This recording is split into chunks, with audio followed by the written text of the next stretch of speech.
Hey everyone, and welcome back. I am so excited to share yet another day with you all. In fact, I'm really excited because today we have a super cool science experiment in store for you all. So get ready for it because I've been looking forward to doing this experiment for so long because I know my students would be so excited to do it. And I'm excited to get the chance to try it out so that hopefully when we're back in the classroom, we can try it. So, what are we doing? What is our experiment? You guys will just have to stick around and find out. Before we give away the surprise though, let's talk about our riddle. So, our riddle today is just a little bit silly, as all things should be. Are you ready? Those ears open? Are you ready? Okay. Our riddle today is, what has teeth but can't bite? I don't know. Actually, I do. And I will tell you guys at the end of the video, so make sure to stick around. All right, now we've got an experiment to do. All right, guys, our experiment today, like I said, is a fun one. We are going to be making our own clay. Oh, yes. So I didn't want to do slime because slime has a little bit of a tendency to get messy. You need a lot of things. For our experiment today, you only need two things. You're gonna need cornstarch and some lotion. Now, I'm going to be using some conditioner because I've read that also works. I guess we're gonna find out. So, let's get to it.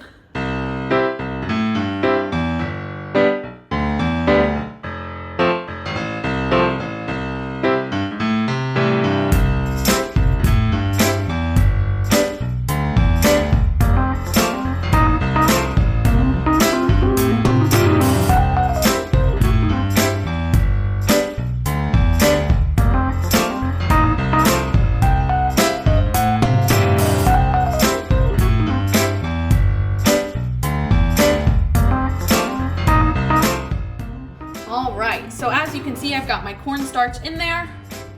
Let's get going.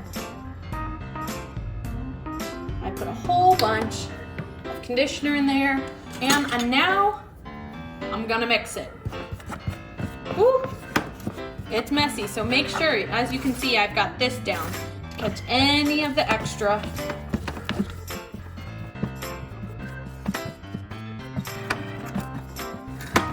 I'm going to put some more lotion in.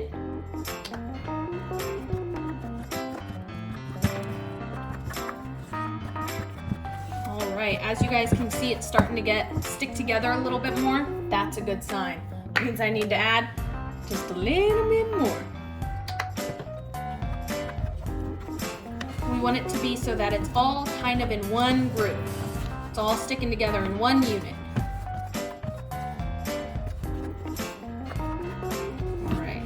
Just a little bit more in there. All together.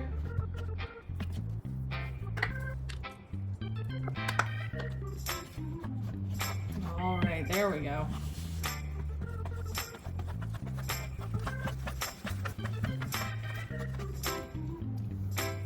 Whoop. So you can see it's becoming kind of like a clay. It's not so much a clay, so much as a moon sand, I would say. But I'm gonna add some food color. I've got orange. We're gonna add it.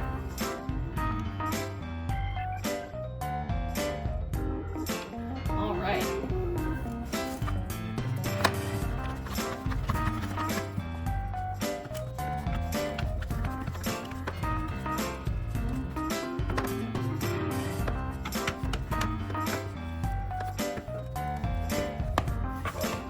Right. Here we are, guys. It is such a fun texture. It's like, kind of like kinetic sand, except it's not kinetic, but it definitely has that same type of feel to it.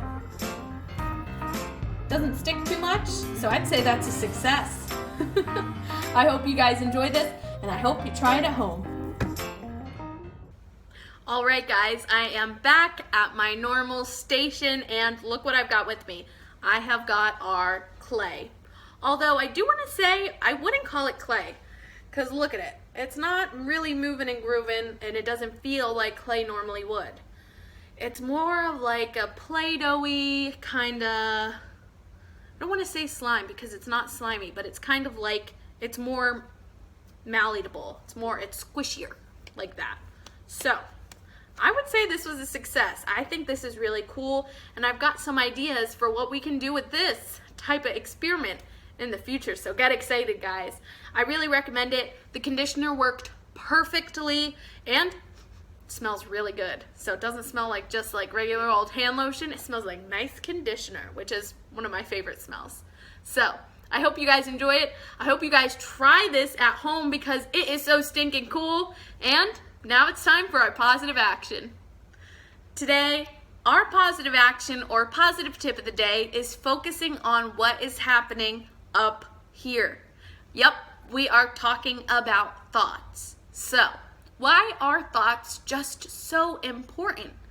Thoughts are important because they tell us what's going on, right? They tell us what's happening in our head, and sometimes they tell us what's happening around us. And it's really important to be aware of what we're thinking and aware of our surroundings so that we're able to put our best foot forward and also just know what's going on, right? And when we don't know what's going on, we're not able to do that. We're not able to show up and be the best versions of ourselves, right? Because we're not aware of our thoughts and how they're interacting with our feelings and our actions and all these things.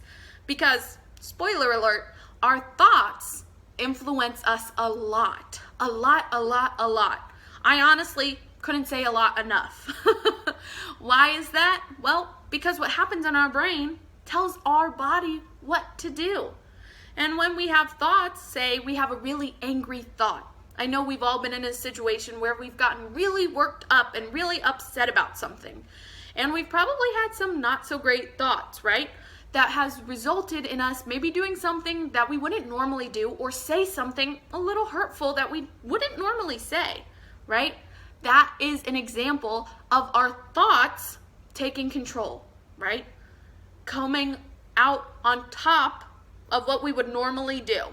And that's not great, right? Because no one wants to hurt someone else. I would hope not. And when we're aware of our thoughts, we can stop that from happening a little bit more. Now, I'm not saying you're going to be able to control your emotions and become like the most in control person. No, you silly gooses. If it was that simple, oh my goodness gracious. Whew, I wish. But it's important we're aware because, hey, if we don't know what's going on, we're not going to be able to be the best versions of ourselves. And as I always say, we are always pushing ourselves to be the best, right? We want to show up with kindness and love in our hearts for each other and ourselves. And we can't do that if we're not aware of how our thoughts are influencing us. So, I hope this has helped just a little bit. Now, let's go read. Oh, hey guys. Sorry, I was just in the middle of reading George's Marvelous Medicine because I wanted to catch you up on all the craziness that's happening.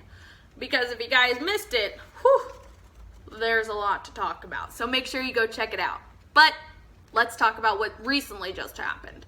If you guys remember, George had just fed his medicine to Grandma, and Grandma went through the roof. Through the roof. I mean that literally. She is up above the house on the roof. Crazy. Also, George gave medicine to a chicken, and now the chicken is huge. It's the size of a horse. I don't know. It's getting crazy. Let's see what happens next. We're about to start the chapter, the pig, the bullocks, the sheep, the pony, and the nanny goat. At that moment, George's mother came back from shopping in the village. She drove her car into the yard and got out. She was carrying a bottle of milk in one hand and a bag of groceries in the other. The first thing she saw was the gigantic brown hen towering over little George. She dropped the bottle of milk. Then Grandma started shouting at her from the rooftop. And when she looked up and saw Grandma's head sticking up through the tiles, she dropped the bag of groceries. "How about that, huh, Mary?" Grandma shouted.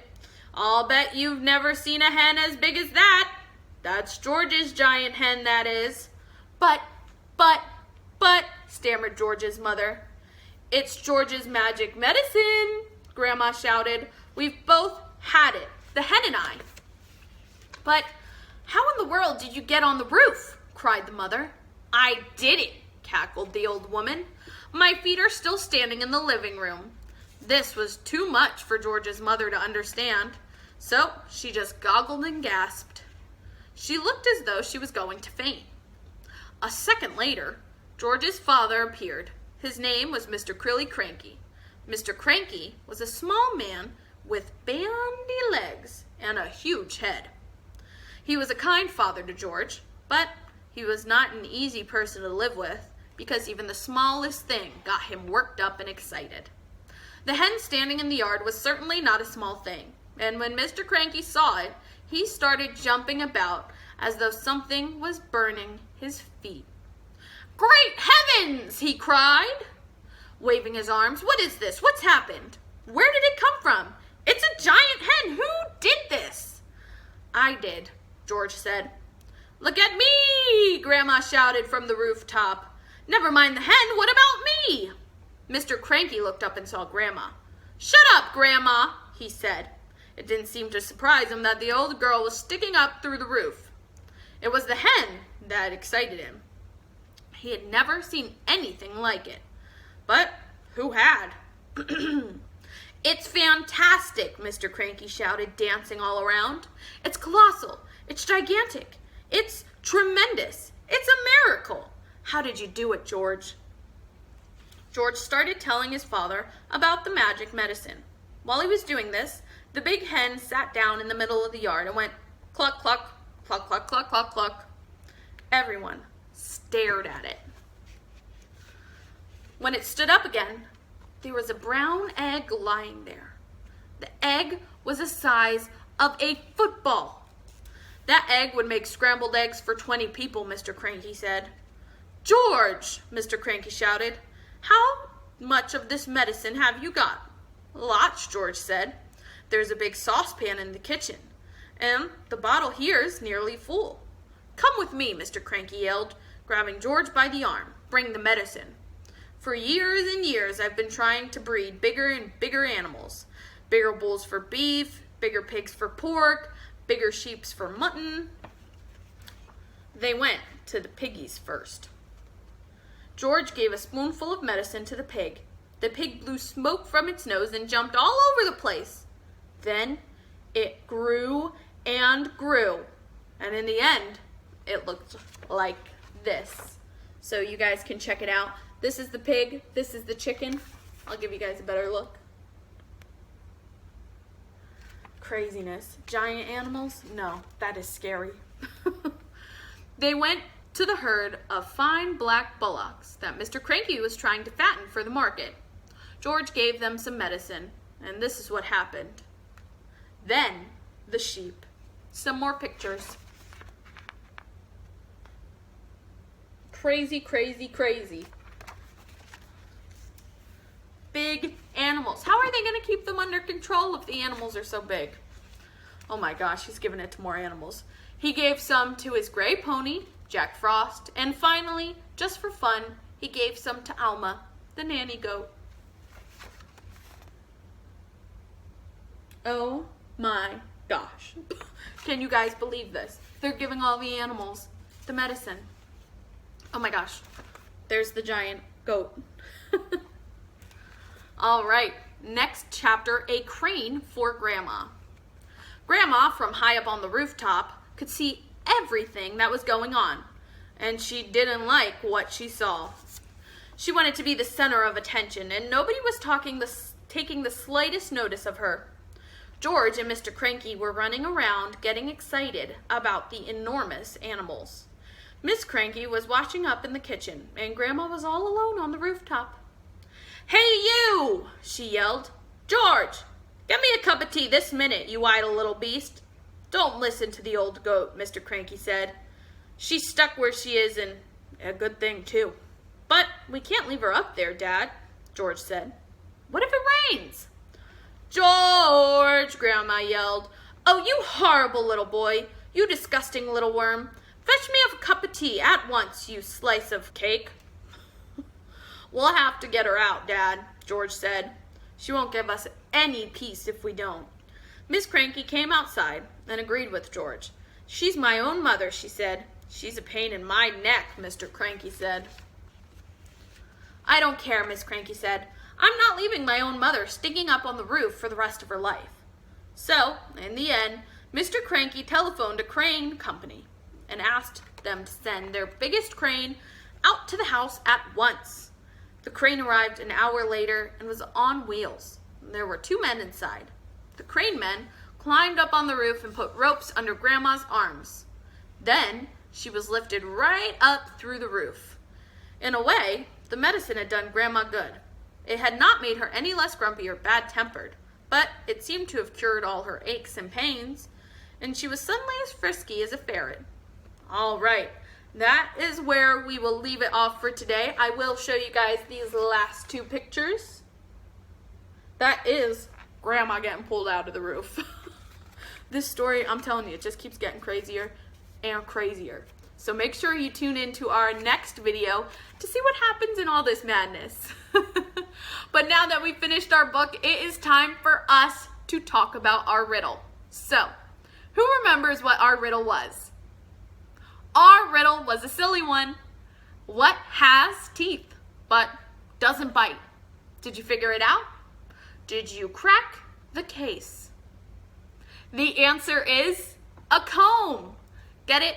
Because combs have teeth, that's how we get our hair with no knots. But it's not gonna bite you. At least I hope not.